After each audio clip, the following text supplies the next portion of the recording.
How to change date time of medical equipment which is operating on Windows XP, or how to change the date time of operating system which is working on Windows XP platform. Here we will see that first we need to switch on the PC. As soon as it starts to boot, we need to press the F2 button. You need to hit the F2 key repeatedly. Sometime it will work and sometime it will won't, so you need to retry it. Then you can see, once you enter the BIOS, you can see all the details of the CPU.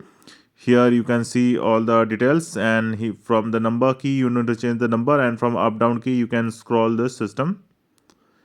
From up and down key you can go where you want, then select the item. From plus and minus you can change the values. Here in right you can see select field, select screen, and all this. Select item, change value, F9 set up default, F10 save and exit, and escape for previous menu.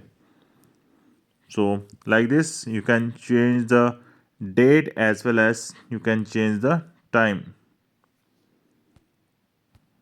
With the due course of time where the CMOS battery gets drained out, this needs to be done to ensure that system is running in the correct clock cycle.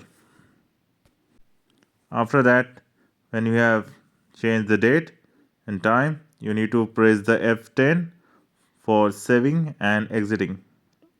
You need to press the F10 button.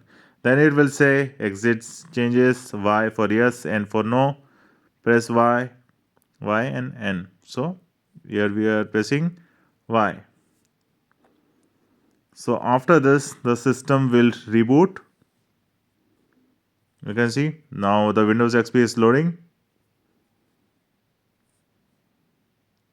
and just waiting for the equipment to start. Now login page.